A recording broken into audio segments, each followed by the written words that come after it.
Hello everyone, welcome to the our brand new video. Today's topic is research on Tata Steel business and pistol analysis. पिछली video में हमने ports 5 force model सीखे थे, समझे थे और टाटा स्टील के बिजनेस पे। आज सेम ही कंपनी के ऊपर हम उसका पिस्टल एनालिसिस थोड़ा बहुत इस कंपनी के बिजनेस के बारे में जानेंगे। बेसिकली एजेंडा ये है कि बाबा टाटा स्टील को जानने के लिए या फिर किसी बिजनेस को जानने के लिए कि अगर हम स्टॉक मार्केट में उसके शेयर पे इन्वेस्ट करते हैं या उस कंपनी में पैसा लगाते हैं तो क्या सिक्योरिटी रहेगी, क्या रिस्क रहने वाला है और ये क्या बेनिफिट है कि लॉन्ग टर्म में कंपनी कैसे करेगी और हमारा रिटर्न कैसे बन सकते हैं अगर हम इस कंपनी के ऊपर इन्वेस्ट करते हैं। तो स्टार्ट करते हैं।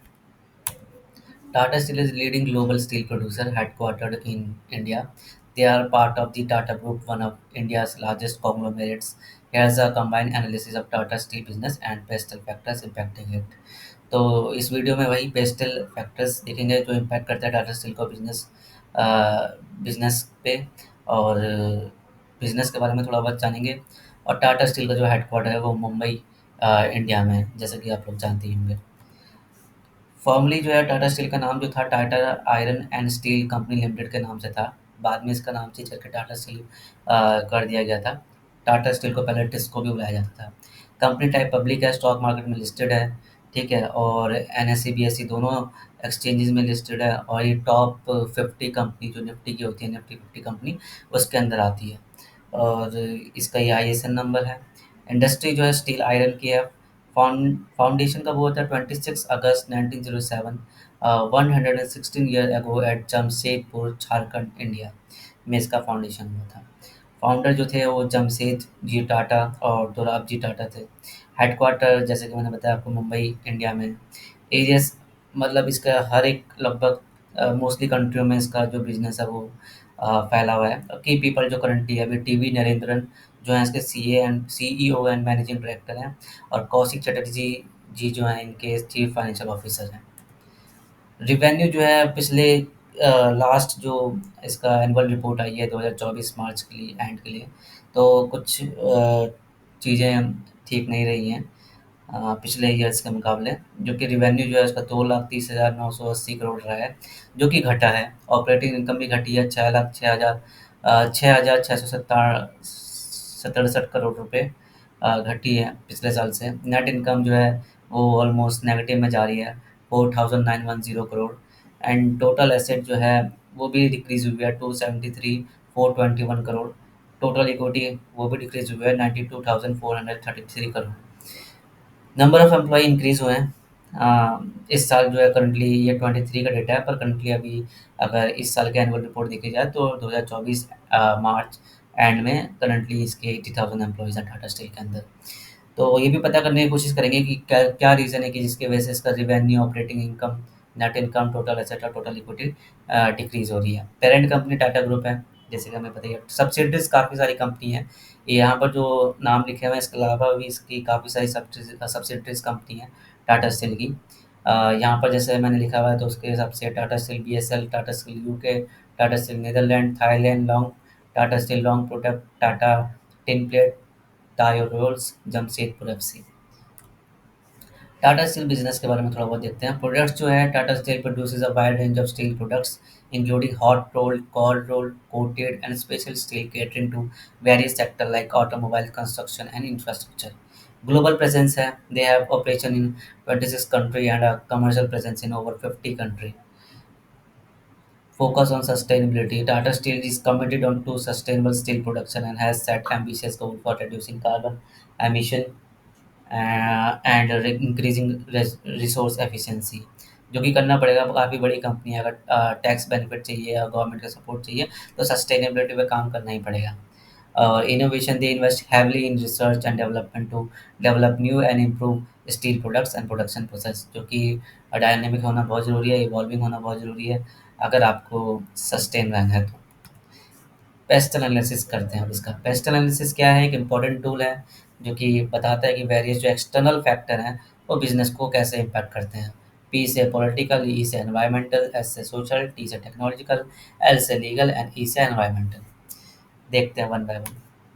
So first is political angle से टाटा स्टील पॉलिटिकल फैक्टर्स कैसे अफेक्ट करते हैं टाटा स्टील को।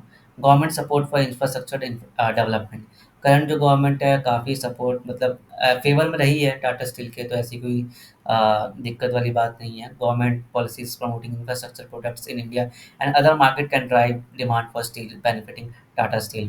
गवर्नमेंट से प्रोजेक्ट मिलेंगे तो उससे काफ़ी ज़्यादा ही टाटा स्टील को बेनिफिट ही रहेगा, उसके पास काम आता रहेगा और अच्छी वो बिजनेस कर पाएंगे। Trade tension, trade Wars and protectionist policy can disturb global steel trade and impact Tata steel export.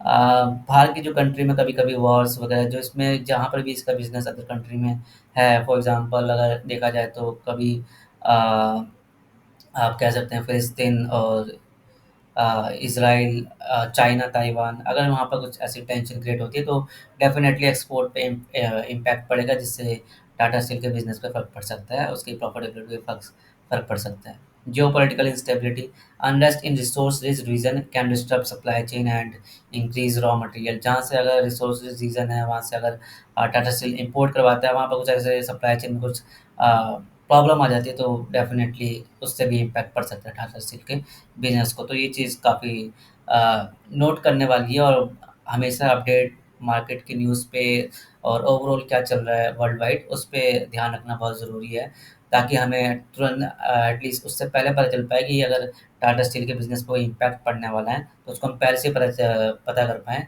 जो करंटली न्यूज़ वगैरह चल रही है मार्केट में और वर्ल्ड वाइड न्यूज़ चल रही हैं, उनको देख समझ के, ताकि हम तुरंत स्टॉक मार्केट में जब हम अगर लग रहा है कि हमें कुछ रिस्क आने वाला है, तो उससे पहले हम उसको कहीं और उस पैसे को कहीं और इन्वेस्ट कर लें, या फिर हमें उस हिसाब से देखना है कि हमें बने रहना है या फिर निकलना है। ठीक है? तो ये फैक्टर काफ़ी इम्पोर्टेंट है इस एंगल से कि आपको कैसे डिसीज़न लेने हैं स्टॉक मार्केट में।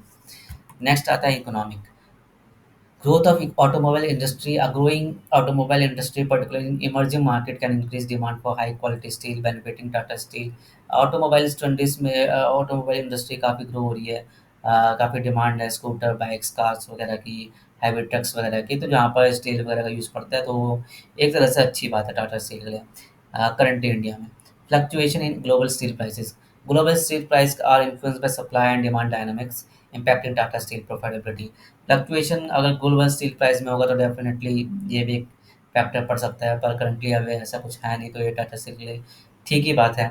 इंटरेस्ट रेट जो है, rising interest rate can increase borrowing cost and impact investment in steel project. ये देखना पड़ेगा कि आरबीआई जो है अपने रेट्स को कैसे इंक्रीज और डिक्रीज करता है, और उसी की वजह से अगर टाटा स्टील को फाइनेंसिंग के लिए अगर लोन उठाना पड़ रहा है, तो अगर हाई इंटरेस्ट पर लोन उठाता है तो उसके लिए डेफिनेटली एक्सपेंस है ये तरह का, और प्रॉफिटेबिलिटी पे इम्पैक्ट पड़ेगा। नेक्स्ट आता है social. Growing urbanization, rapid urbanization in developing country will drive demand for steel use in construction. Definitely सब कुछ अच्छा होना चाहिए, वॉर्स वगैरह नहीं होना चाहिए, हर एक कंट्री में डेवलप होनी चाहिए, ताकि उनके अर्बनाइजेशन हो और वहाँ पर बहुत सारा काम हो, कंस्ट्रक्शन हो, नई नई बिल्डिंगें बने, बिजनेस खड़े हों, तो जिस वजह से टाटा स्टील के पास भी डिमांड है बिजनेस करने की, और वो बिल्डिंगें और स्टील वगैरह सप्लाई करके उन प्रोडक्ट्स, फाइनल प्रोडक्ट्स भेजने के लिए। Focus on safety, increasing focus on worker safeties in the steel industry can require investment in safety measure by Tata steel.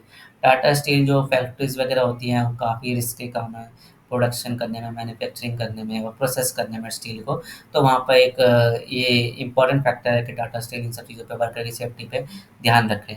तो इस एंगल से भी जो है टाटा स्टील को ध्यान रखना पड़ेगा। Skilled labour shortage, Tata, the steel industry require a skilled workforce. A shortage of steel workforce can impact productivity.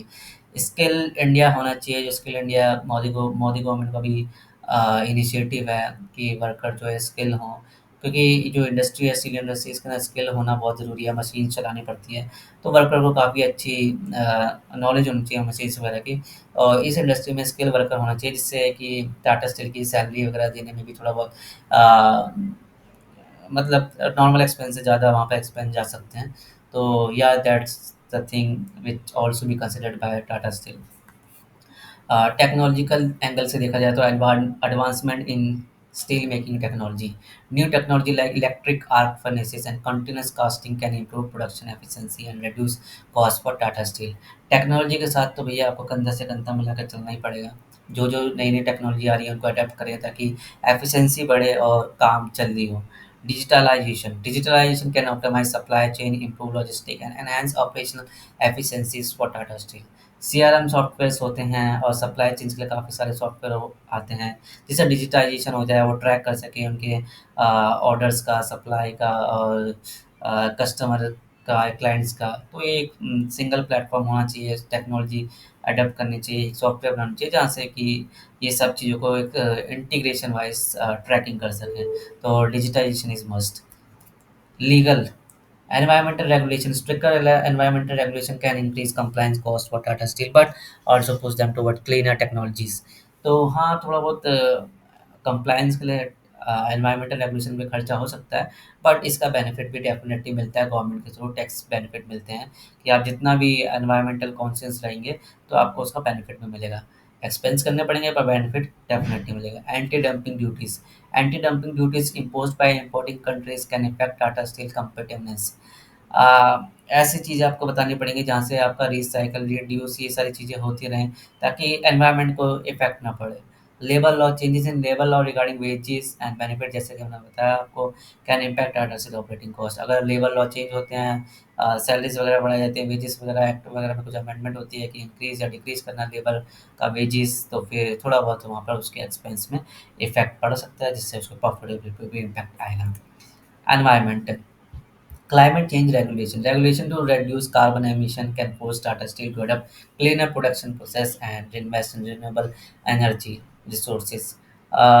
यही ट्रेंड है आज के ज़माने का कि आपको रिन्यूएबल एनर्जी पे काम करना पड़ेगा और आपको क्लाइमेट के ऊपर भी ध्यान रखना पड़ेगा और कार्बन एमिशन जो है कम से कम करना पड़ेगा।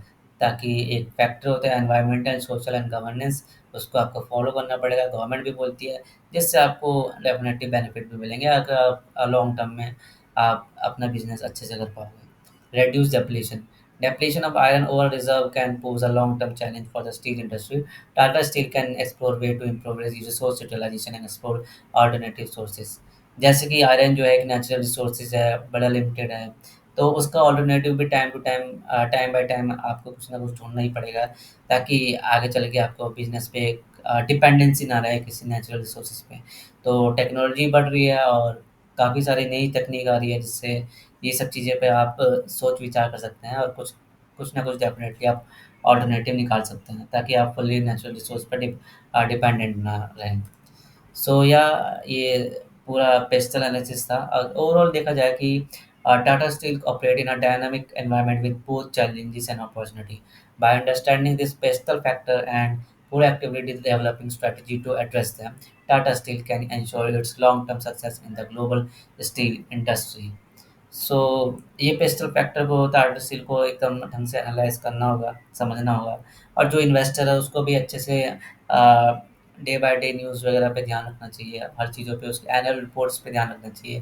टाटा स्टील से रिलेटेड जो भी न्यूज़ है या फिर कोई भी ऐसे माइक्रो या मैक्रो फैक्टर्स हैं जो कि इस पर्टिकुलरली इंडस्ट्री, इस पर्टिकुलरली कंपनी पे इफ़ेक्ट कर सकते हैं, तो उसको एक इन्वेस्टर को अवेयर रहना पड़ेगा, चाहे वो इन्वेस्टर हो या स्टेक होल्डर हो, दोनों को ही।